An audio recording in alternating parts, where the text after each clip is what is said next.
जय हिंद साथियों, आपके अपने चैनल जेपीएस गुरुकुल में मैं आपका बहुत बहुत स्वागत करता हूं। तो दोस्तों, हम शुरू करने वाले हैं एसएससी जीडी के लिए स्पेशल जो प्रीवियस ईयर का क्वेश्चन है, सारे क्वेश्चन को चैप्टर वाइज और टाइप वाइज हम शुरू करने जा रहे हैं और हर टाइप का और हर चैप्टर का वीडियो आपके सामने आता रहेगा। तो दोस्तों, सबसे पहले आज शुरुआत करने वाले हैं अनुपात समानुपात का पहला टाइप। अगला वीडियो में दूसरा टाइप, उसके अगले वीडियो में तीसरा टाइप, ऐसे ही कंटिन्यू होते रहेगा और चैप्टर आगे बढ़ते रहेगा। तो सबसे पहले हम अनुपात समानुपात का पहला टाइप देखते हैं। और पहले टाइप में जितने सारे प्रीवियस ईयर में 2023-24 में सवाल आए हुए हैं एसएससी जीडी में, सारे सवालों को कंसेप्ट के माध्यम से सीखेंगे और सारे सवालों को करेंगे। यानी कि हमें उम्मीद है कि सवाल आपके एग्जाम में यहीं से आएंगे। तो मेरे भाई, आइए एक एक सवालों को देखते हैं और उसके बाद कंसेप्ट को सीखते हैं। तो पहला सवाल दिया है कि यदि a अनुपात b बराबर 5:8 और b अनुपात c बराबर 4:7 है तो a अनुपात b अनुपात c का मान ज्ञात करें। एसएससी जीडी 2023 में यह पूछा गया सवाल है। तो आइए ऐसे सवालों को करने के लिए सबसे पहले हम क्या करते हैं, a अनुपात b दिया हुआ है 5:8, a अनुपात b दिया हुआ है 5:8, उसके बाद दिया हुआ है b अनुपात c दिया हुआ है 4:7। अगर आपसे कहा जाए कि a अनुपात b अनुपात c बनाइए तो a अनुपात b अनुपात c बनाना होगा। तो कीजिएगा क्या कि देखिए, a अनुपात b 5:8 है तो a के नीचे 5 है, b के नीचे 8 लिख लिया। और लिखने के बाद b अनुपात c 4:7 है, यानी कि b अनुपात b माने 4 और c माने 7। अगला काम क्या करते हैं कि अगला काम हमें यह करना है कि देखिए, जो यहाँ पर खाली जगह है उस खाली जगह में इसी को फॉरवर्ड कर देते हैं। माने जो यहाँ है वो यहाँ रहेगा।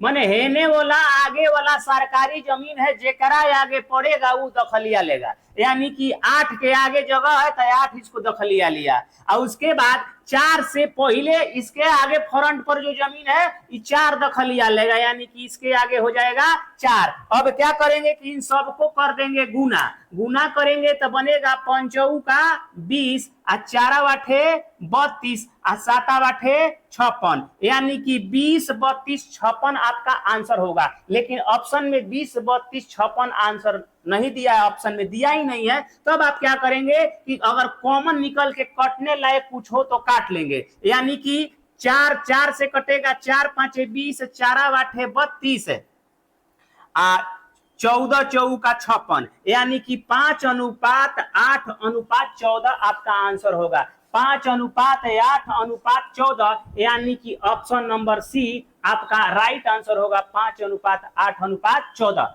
अगला सवाल देखते हैं, सवाल नंबर 2। सवाल नंबर 2 कह रहा है कि यदि a अनुपात b अनुपात c बराबर 2:5:3 और c अनुपात d बराबर 5:2 है तो a अनुपात b अनुपात c का मान क्या होगा।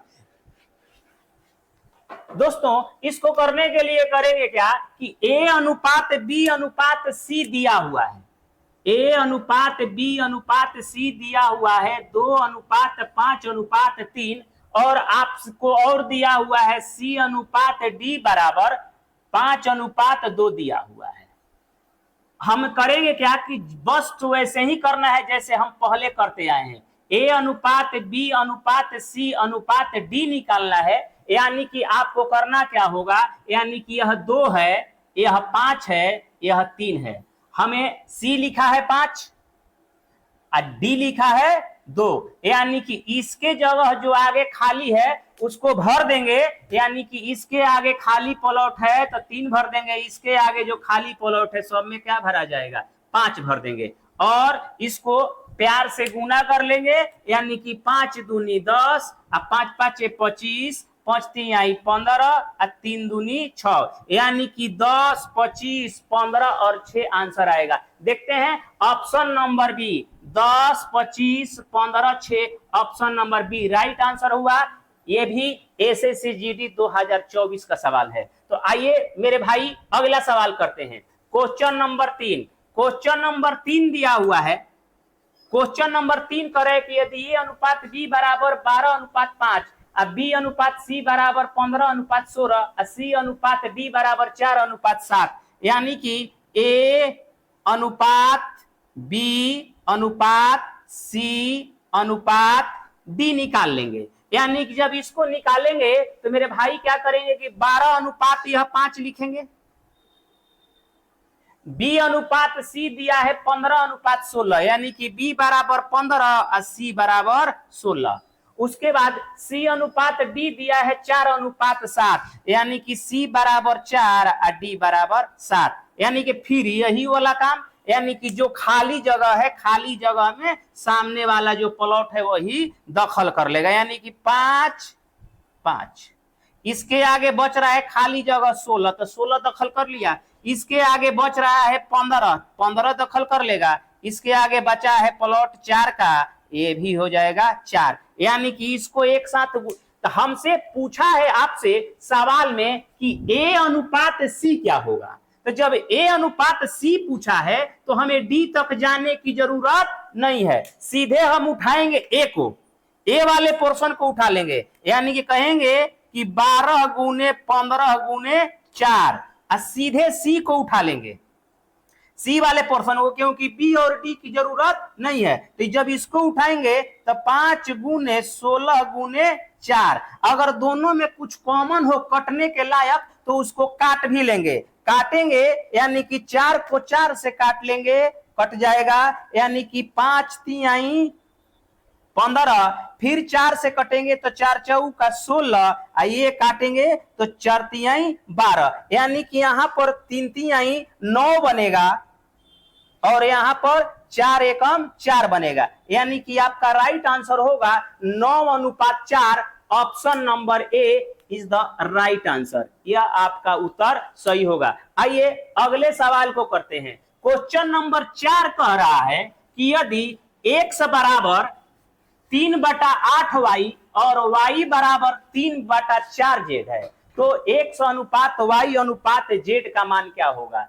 x बराबर 3/8y और फिर दिया है y बराबर 3/4z, यानी कि कुछ नहीं किया गया, यह पहले टाइप वाला सवाल है, आपको गजोधर बनाने का प्रयास किया गया है लेकिन बनना नहीं है। यानी कि क्या मतलब कि x बटा y बराबर 3/8 और y बटा z बराबर 3/4, यानी कि यूं कह लें कि x अनुपात y बराबर 3:8 है और y अनुपात z बराबर 3:4, यानी कहने का मतलब ये है कि x अनुपात y अनुपात z अगर निकालना है आपको तो क्या करेंगे कि 3:8 लिख लेंगे, और y अनुपात z है तो 3:4, जो खाली प्लॉट है उसमें भर देंगे, इसमें 8 है इसमें भर देंगे 3, यानी कि 3 तिहाई 9 और 3 का 24 और 8 चौका 32, यानी कि राइट आंसर होगा 9:24:32, यानी कि 9 24 32, यानी कि ऑप्शन नंबर डी आपका राइट आंसर होगा। एसएससी 2024 में पूछा हुआ सवाल है। अगला सवाल देखते हैं क्वेश्चन नंबर 5 को। क्वेश्चन नंबर 5 ये भी लगभग सेम पैटर्न का है, यानी कि क्या करेंगे, यदि 3t बराबर 10u और 5u बराबर 7v तो TUV का मान कितना होगा। t अनुपात u अनुपात v क्या होगा, यानी कि t 3t दिया है और 3t बराबर 10u दिया है, यानी कि यूं कह लें कि t अनुपात u बराबर हो जाएगा 10:3, और दूसरा दिया है 5u बराबर 7v, तो 5u बराबर 7v दिया हुआ है, यानी कि कह लें कि u अनुपात v बराबर 7:5 हो गया। अब आपसे TUV पूछा है तो TUV, यानी कि कह लें कि करेंगे क्या हम लोग, t के बदले में यहाँ पर लिखेंगे 10, यहाँ लिखेंगे 3, UV यानी कि यहाँ पर 7 यहाँ पर 5, यहाँ जो खाली प्लॉट है भर देंगे, क्या भरेंगे यहाँ पर 3, यहाँ पर भर देंगे 7, इसको गुना कर लेंगे तो बन जाएगा क्या कि 7 दहा में 70, 17 का 21 अब 5 तिहाई 15, यानी कि राइट आंसर होगा 70:21:15, यानी कि ऑप्शन नंबर सी आपका राइट आंसर होगा। आइए लास्ट और अंतिम सवाल को करते हैं। लास्ट और अंतिम सवाल लिख रखा है P अनुपात Q बराबर 6:5 है और Q अनुपात R बराबर 3:4 है, तो Q बराबर P प्लस R, Q अनुपात P प्लस R का मान क्या होगा? एसएससी जीडी 2024 मैंने सारा एक एक एग्जाम्पल उठाया है। इसके तरीके से ऐसा सवाल 10-12 पूछे गए हैं। अगर इन सारे 6 सवालों को अगर आप कर लेते हैं तो इस टाइप का कोई भी सवाल आएगा आपसे छूटने वाला नहीं है। अगर हमारे चैनल को आपने नहीं सब्सक्राइब किया है तो जरूर सब्सक्राइब कर लें, क्योंकि आने वाले समय में मैं सारा एसएससी का वीडियो इसी चैनल पर डालने वाला हूं। तो दोस्तों आइए सवाल नंबर 6 करते हैं। सवाल नंबर 6 है कि P अनुपात Q बराबर 6:5 है। P अनुपात Q बराबर 6:5 दिया है और यहां पर दिया है Q अनुपात R। Q अनुपात R बराबर दे रखा है इसमें 3:4। ऐसे सवालों में पहला काम हमें यह करना होता है कि P अनुपात Q अनुपात R निकाल लीजिए, यानी कि P अनुपात Q अनुपात R निकालिए। तब PQ यानी कि 6 बनेगा 5 और QR यानी कि 3:4। अब बार बार वही कर रहे हैं कि जो खाली प्लॉट है उसके सामने वाला दखल कर लेगा, यानी कि 5 और ये बनेगा 3, यानी कि जब इसको गुना करेंगे तो बनेगा 6 18 और 5 15 और 5 20, यानी कि P अनुपात Q अनुपात R बराबर 18, 15 और 20 बन गया। आपसे पूछा गया है Q अनुपात P प्लस R क्या होगा, तो Q अनुपात P प्लस R बराबर क्या होगा? तो जब Q अनुपात P प्लस R निकालेंगे, यानी कि Q का मान 15 है, अब P प्लस R, P का मान मेरे भाई यहां पर दिया हुआ है कितना 18, यानी कि इसका लिख देंगे 18 अब प्लस R का वैल्यू दिया है 20, यानी कि 15 अनुपात 18 20 होता है 38, यानी कि 15 अनुपात 38 आपका राइट आंसर होगा। ऑप्शन नंबर ए ये आपका राइट आंसर है। आगे हमारे वीडियो के साथ बने रहें। चैनल को अगर सब्सक्राइब नहीं किया है तो जरूर सब्सक्राइब कर दें, ज्यादा से ज्यादा शेयर करें और कमेंट बॉक्स में एक खूबसूरत सा कमेंट टाइप करें। जय हिंद।